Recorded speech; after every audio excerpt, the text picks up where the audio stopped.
Hello everyone, Pallytime here. Welcome back to the channel. In today's video, we are going to be talking about Reaper. But before we get into that, I want to let my co-host, as always, AWOL, bring up our Gleam campaign. Because it's good. I am the president of Shameless Plugs, so Pally Bros, I'm telling you about something awesome. So we're running a Gleam campaign, and what that means is we've gathered a bunch of people in the Overwatch community, and all you have to do is subscribe to channels like mine and Pallytime's and other people who are covering Overwatch, and you can enter to win one of our Fall 10th bundles. And you guys will get that Fall 10th. They told us that's when the game's going to be released. You get it? So in the bundle, there's some BNet cash. There's an Overwatch piece of merc. You can also get a signed poster by the Overwatch development team, also the community team. I want that. I want that too. I want that. I want to steal that from the giveaway, but I can't.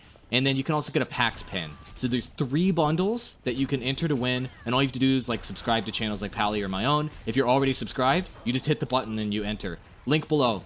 That's my end of my shameless plug. Back to Reaper. All right, Reaper. The highest requested character for me to do an overview video with after Tracer. So apparently, you know, his art style is appealing to the right demographics, Blizzard. Good job. He has 2 gigantic hand cannons in each hand. Previously, these used to take up a gigantic amount of the screen. I'm happy to report that that has been scaled down a little bit. He has a Wrath form, which allows him to basically turn into a spooky ghost and not take damage for a certain amount of time, but still travel. Super spooky, but still travel around the map. He has Shadow Step, which is a teleport ability. If you've ever played Dishonored, it actually looks almost exactly like the teleport in that game. And then Death Blossom is his ultimate ability. It allows him to spin and then win, in that order. Yes. AWOL, you played a lot of Reaper at our however many hour playtest that we had on the Blizzard campus. What are your thoughts? Alright, so Reaper was definitely the character I was the most excited about. One thing that's extra cool about the character... well, first of all, I told the developers when we had dinner with them that this is the coolest, and I was using air quotes, character, and they're like, yeah, he's pretty cool. Because his name is unknown, his background is unknown, his affiliations are unknown, and he's just cloaked in darkness, and he has 2 giant guns that he shoots people with. And what was interesting, Hengus brought this up, this character, how often in FPSs do you get a character who's a shotgun assassin? Not very often. No, not very often at all. And that's another interesting thing about the character. Okay, really quick, his survivability is a point of interest. So most squishies, especially assassins in various games, you know, and in this game, squishies are between 150 to 200 HP. Reaper in the Gamescom 2015 build had 300 HP.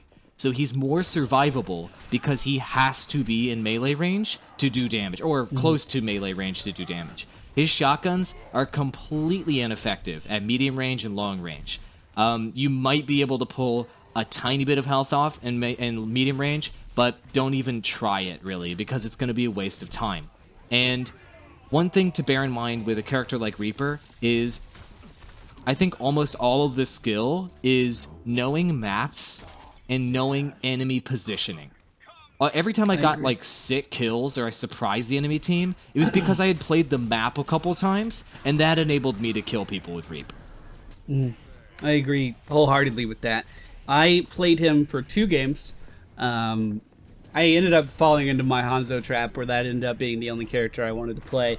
But between myself playing and watching you play, because you played a ton, if you were trying to approach someone head-on, you died. And that was quite frankly the end of that. If you had Death Blossom ready to go, and you were totally into it, because I did this once. I was like, this is gonna be the shit! Yep.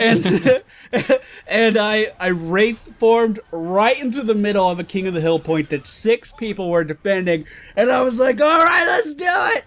And I started spinning, and I just fucking died. They were like, what are you doing, kid? Get out of here. Yep. Died within seconds. You really have to take people by surprise, and it's hard to do when you don't have the mobility of tracers. So all of your movements have to be very well thought out. But that being said, you do have a pretty reliable escape mechanic in Wraith form, I think. How long does that last? Do you remember? Wraith form, it's roughly 3.5 seconds. So it's a relatively long period of time. And so you have to make decisions as Reaper. You're as close to in this game as like a thief from like RPG games where you're going to want to get up behind people and backstab them to kill them. You're about as close to that in this game as it comes at the moment. And what you have to decide is, with Wraith form, it's kind of like your invis, essentially. People can see you doing it, but you're invulnerable during that period of time. Do you want to Wraith form in to get into position to get a kill? Or do you want to shadow step to a location, then jump on top of people, get a kill, and then Wraith form to escape? And that requires you to understand the maps and understand the various positioning that you're going to be in and how many escape routes that you have once you hop in and get a kill. And those are the kinds of things that I was finding to be really difficult with Reaper, because more times than not as a newer player, you are going to shadow step, that's your teleport ability. You're going to like maybe shadow step above somebody's positioning or maybe on the other side of a door so that you can then, as a new player, Wraith form, hey, I'm invulnerable, I'm getting behind you, you can't do anything about it, and then you kill them. But then once your Wraith form's off, you just move at regular speed, all you have is shotguns, you don't have anything else that you can do to survive, and most likely that was suicide. So a good Reaper is going to shadow step into position, going to regular movement into position to get a kill, get the kill, then Wraith form out. Maybe go grab a health pack or whatever, and then rinse and repeat. I want to talk about how deliberate you have to be with Shadow Step 2. This is something I wanted to talk about in my overview video, but we could talk about it here too. So when you hear Reaper has a teleport, your first reaction may be, okay, so he's going to move around the map like Tracer, and that is just not the case at all. Oh, it's slow, man. So slow. So you activate the ability, then all of a sudden you have to cross your arms like this, and then you're like, where do I want to teleport to? Right. And you just kind of look around. You're just thinking about it, yeah. You're like trying to surmise where the best place would be, and then you're like, okay, that's it.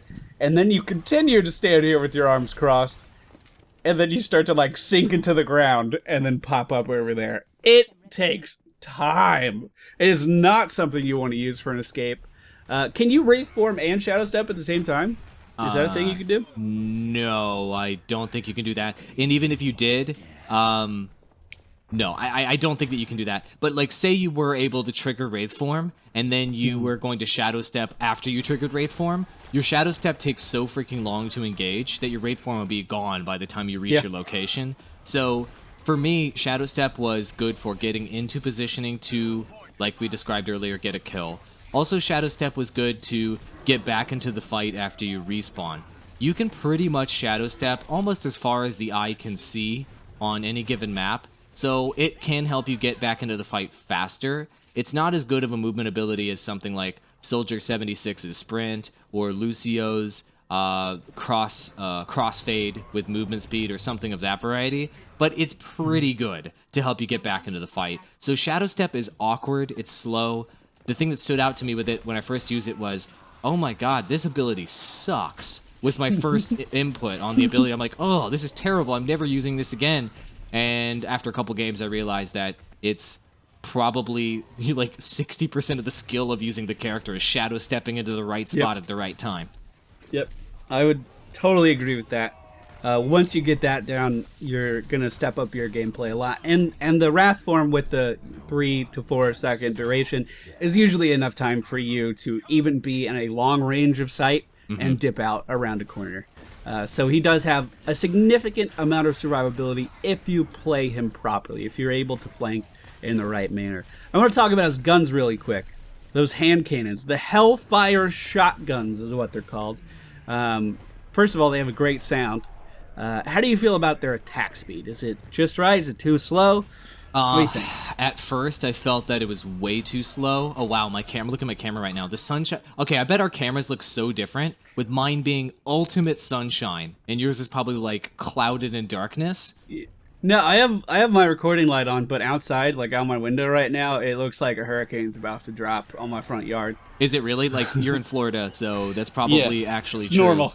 It's normal. It's 6 p.m. That happens every day. Perfect. I just fixed it. So, okay, so you are not shrouded in darkness, like Reaper. So the shotguns felt at first way slower than I thought they were going to be. I was expecting a rate of more like bang, bang, bang, bang, bang, like maybe like dual pistols, because when you look at them, they're kind of like pistols, but it's much slower. It's boom, boom, boom. It's slow and methodical.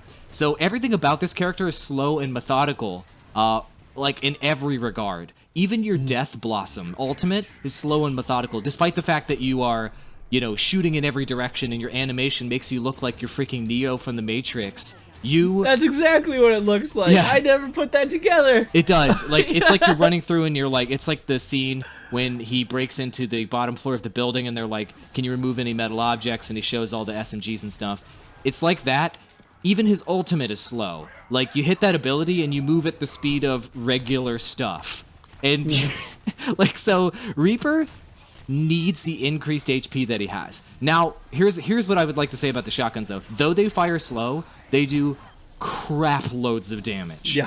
Like, if you are at literal point blank with somebody... Oh my god, it got so bright in here. Holy crap. If you are at literal point blank with another character, like a squishy, and you get a headshot with them, you can kill them.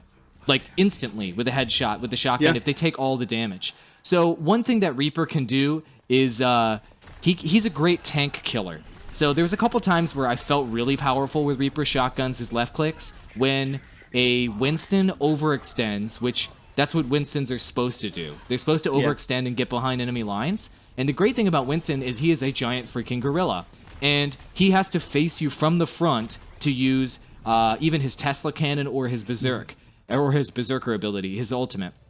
Firing those shotgun shots into his head is very easy. And I noticed even in his Berserker form, which has 1,000 HP total, which is double the average tank, 3 shotgun shots towards the head-ish region did more than 1,000 damage.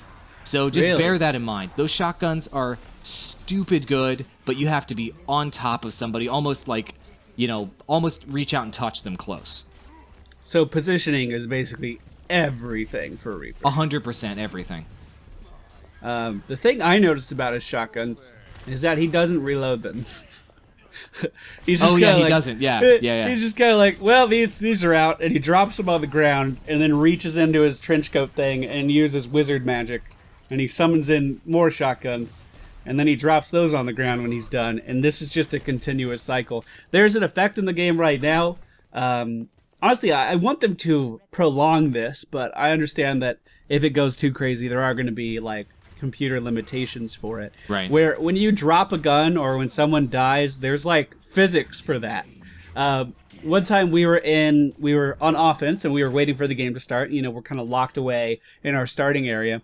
And we had 2 Reapers on our team, and I was playing Tracer. Which is not good, by the way. Don't do that. And then, no. This was one of the early games. They were firing one shot on their shotguns, reloading, dropping them on the ground. Both of them were, and then pulling out more, firing one shot, reloading, dropping them on the ground. We had like 18 Reaper guns on the ground, and then I was shooting them with Tracer's super fast automatic pistols, just bouncing them in the air and everything. That was super cool. It has nothing to do with how the character plays, but that was a small little facet of the game that I really enjoyed, even though probably no one else is really going to notice that. It does add to the cool factor, right? So what makes anybody cool? Giving 0 fucks is what makes people cool. So, like, I have these 2 shotguns, which are, like, by the way, like, engraved with what looks like freaking unobtainium. They have like wood handles. Like these bad boys are like at least like $250,000 each, right? He's just like, whatever. To hell with these guns. He just chucks them. He's like, I got 2 more. Like his fuck's given is 0, and that adds to his cool factor for sure. That's so true. I bought, when this game was announced, I bought 2 Overwatch shirts.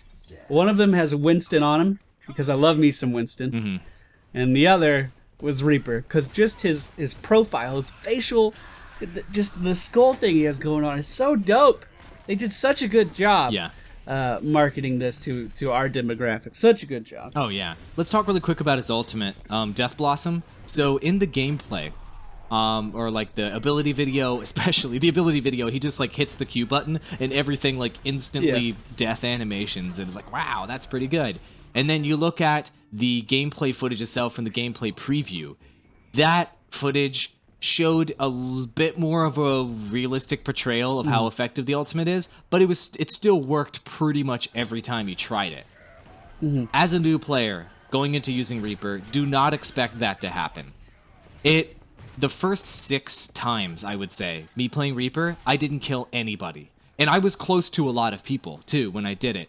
And the key with this is to come up behind the enemy team and have them not know you're there at all. Because the problem with your ultimate is you can't Wraith form while you're using it, and so you're just you're a normal speed moving target that does damage in a point-blank area of effect around yourself. And sure, you can kill people that are close to you, but the enemy team can kill you just as easily as you just walking up to them and doing nothing, as long as they're outside of the range of your ultimate. So it's extremely difficult to use for that reason, but if you start to get down the nuances of that ultimate, it can be amazing. There was one play that I got where I made an MLG montage out of it on my channel, but it was actually a triple kill, but I called it a quadra, and it was exactly that situation.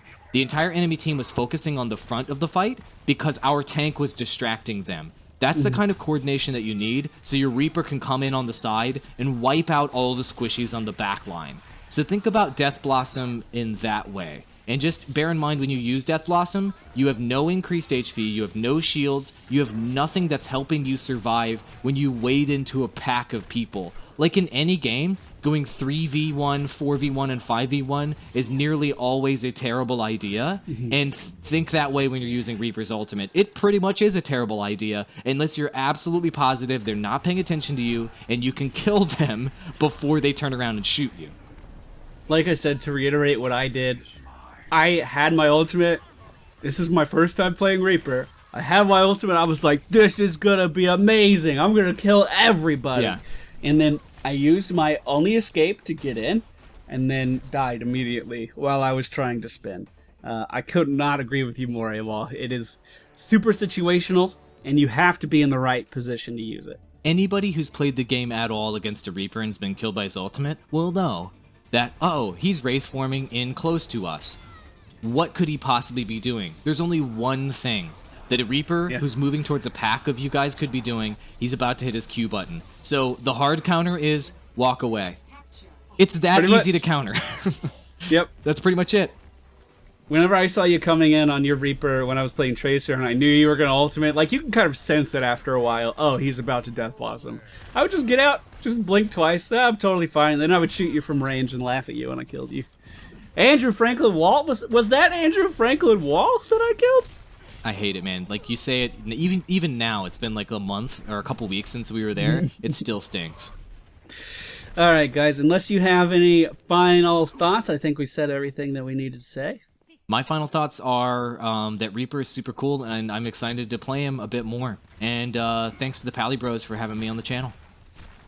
Thank you. We want to remind you about the Gleam campaign once more. It helps out the entirety of everyone who's working with us in the Overwatch community. Also, give us feedback on what you thought of this episode. Always looking forward to that. Until next time, thank you all for watching.